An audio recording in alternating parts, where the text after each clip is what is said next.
What is happening, everybody? This is your boy, Ian Katanak, aka the Renegade Writer from ConsciousWritersTribe.com, here today to drop some fire because it is week number 11 for my deep dive into Julia Cameron's book, The Artist's Way. And this week's chapter is titled Recovering a Sense of Autonomy. We are finally here, everybody. We are on the finishing track. If you've made it this far, you are a fucking warrior. You are a spiritual vessel that can change the world. And if it's your first video, welcome to Conscious Writers Tribe and the Artist's Way series. I would recommend watching 1 through 10, but if you're here, might as well watch and hear what I have to say, because today is important. Because part number 1, and everybody hit the subscribe button. What are you guys doing out there? This is a conscious writing revolution right here, and what you're doing, because you can be a part of this also. Anybody's content is welcome to be posted here,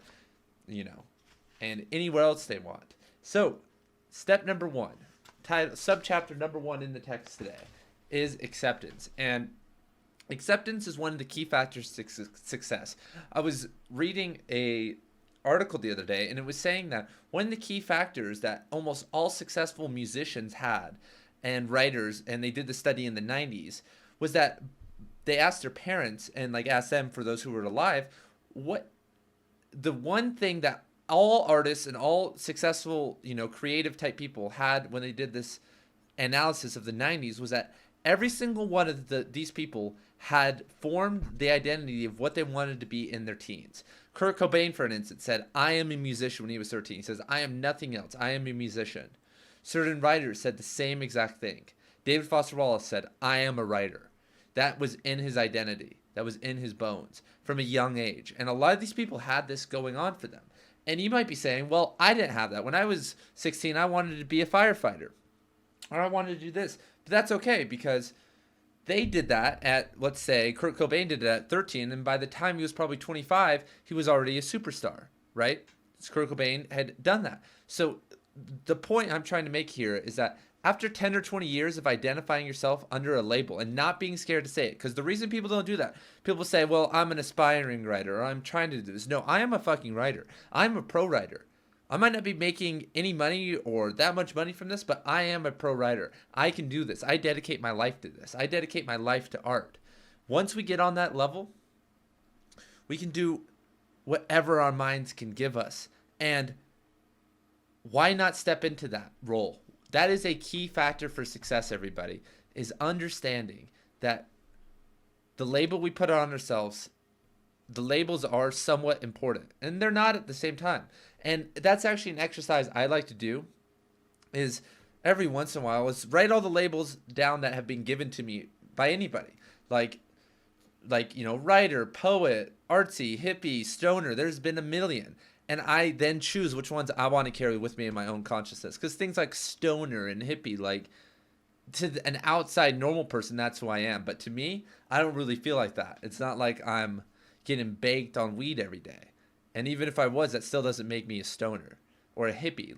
All these weird terms aren't helping me. But writer, magician, lover, the seeker, the illuminator, those things really feel well. I like those labels. Those are the labels I've chosen for myself.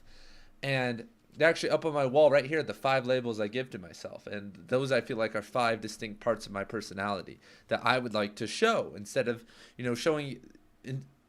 So you guys get the point, though. It's about labeling and giving yourself that and standing with that for a long time. And that's a part of acceptance. And money does not validate your art. Stop worrying about the value of your art. Writing to market is a fool's game. And if you want to do that, then write one book to do one piece for the market and then one piece for yourself or for the higher artistic purpose. And eventually, if you keep doing that, you're going to find that you're going to be making more money from doing things that are connected to the higher consciousness. That are coming down to you than all this random stuff you're writing to market. This isn't a game. You don't need money. What are you talking about?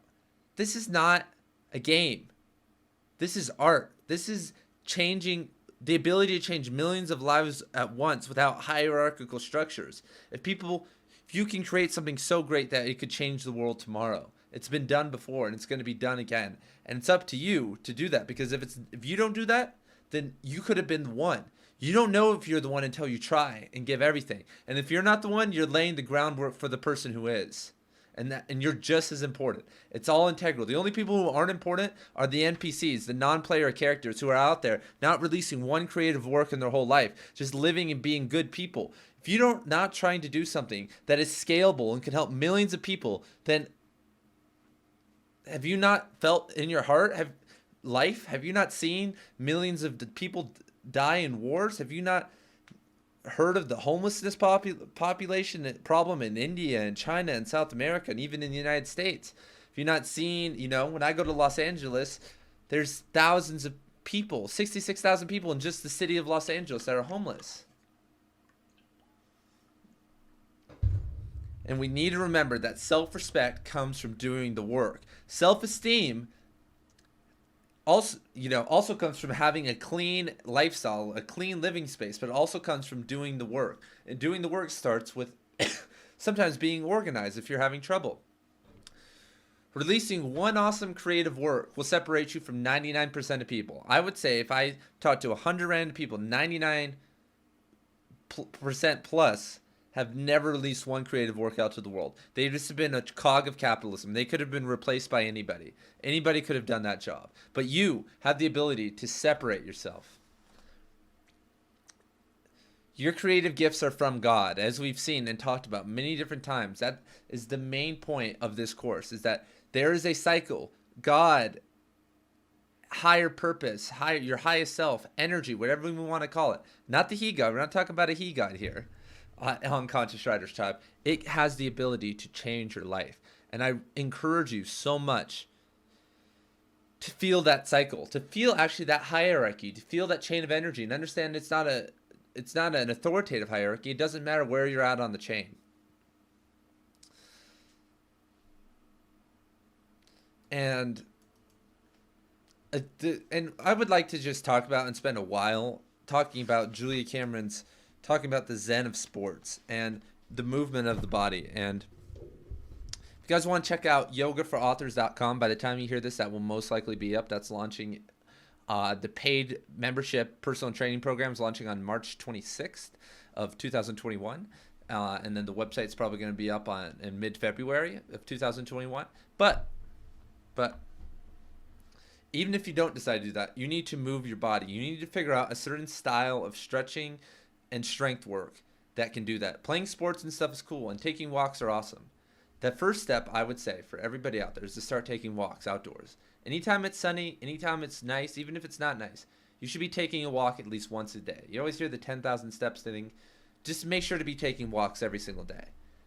A couple times. Even just to readjust your eyes and feel good. Like, if you don't live in a city where you walk around your neighborhood, walk in the desert, I purposely moved to the house where I'm at now because it's 5 minutes away from the desert. I can be there in an instant and be able to walk and clear my mind, and there'll be not a soul in sight.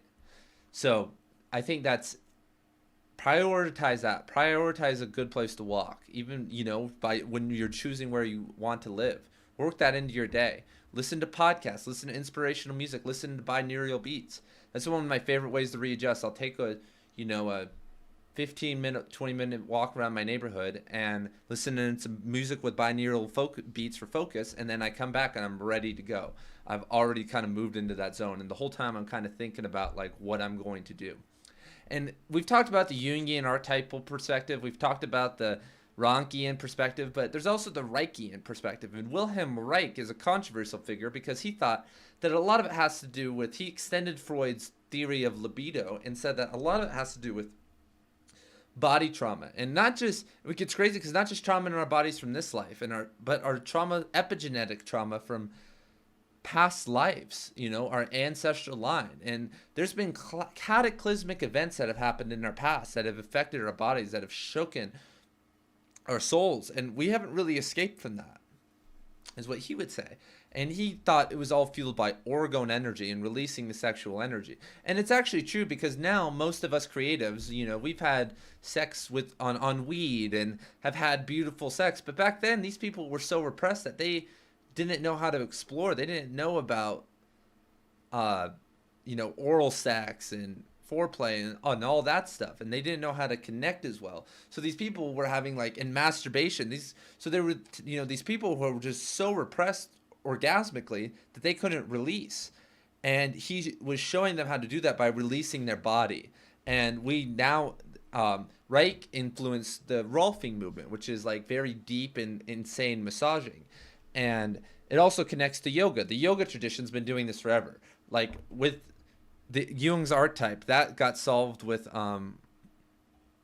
the polytheism of Hinduism, and then Ronk's focus on art was through mantra meditation and all the crazy artistic flow stuff that the Kirtan people were doing with music and stuff, and with poetry and stuff, but like especially with the Indian classical music, they were just healing. Like that was a huge thing that they did for the community. It was like music, which is a form of art. But yoga is the Reikian past life, and being able to move and release our bodies is very important. And I have been doing yoga for almost 14, 15 years now. 14 years old, going on 15, and it is beautiful. And yoga, walking, skiing, stretching, mobility, gymnastics, kettlebells, strength, all these things are integral, because to be creative, you have to be healthy. You can't be going out at age 44. You can't be going out at age 66. You have to live the part, man. You have to live into your 80s and into your 90s. And working out is not as integral as diet for that, but it is integral. And I want you to feel good about your life. I want you to be able to move into this creative space and feel healthy, because you're going to be sitting. And a lot of the Yoga for Authors program is to be combating all the sitting that we have to do, because even though I'm standing right now, I can speak and stand, but I really can't write my best poetry and stand. Sometimes I can, but 70-80% of the time I need to be sitting, hunched over, just fucking working for 5 or 6 hours. And that's what it's about, everybody. So, everybody, get into a sport. Like I said, yogaforauthors.com. Trust me on it. It's going to be there's going to be a ton of free content. That's all you're going to need. And there's going to be a paid program for probably $10 a month. I would go check that out if I were you, because I'm going to get into this like you've never seen. There's going to be hundreds of videos. By 2021, I predict there'll be 500 to 1,000 classes, because I've learned how to streamline classes and record and get them out pretty fast. So this is a huge project that I'm doing this year and in the coming years, and I'd love for you to be a part of it.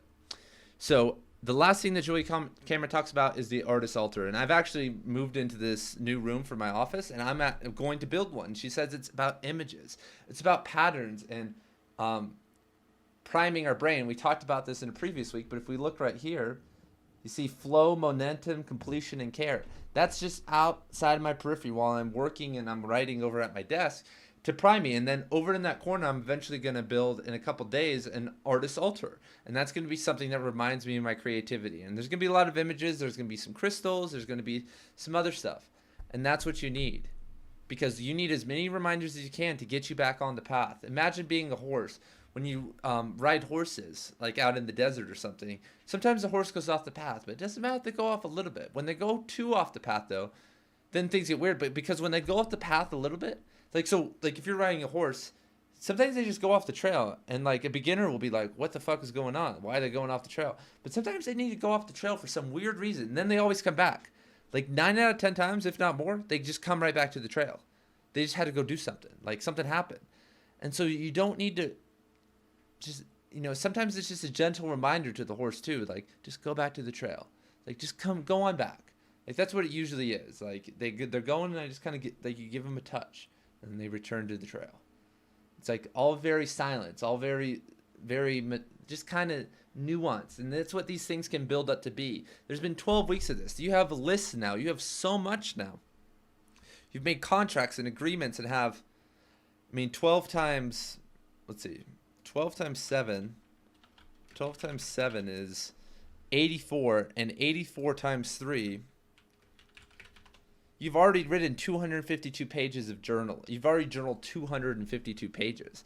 That's a lot of writing. That's a lot of stuff that you've, hashed out of your brain. And like, I would say that it's important for you to keep going, like to keep writing and to keep feeling into that. So everybody, This is Ian Katanak. We're concluding week 11. I want to say that I love you and I'm happy that you've made it this far. If you've made it through this video, like, you are a true fan, and like, leave a comment, send me a message on the contact form on consciousriderstribe.com. Hit me up on Instagram. Like, thank you for being here. Like, thank you so much. You have no idea how important and nice this is that like we could share this moment, because I feel that energy right now. I feel, especially with this video, that like we are connecting and that we can make a huge difference in the world. So I will see you guys later. Peace out.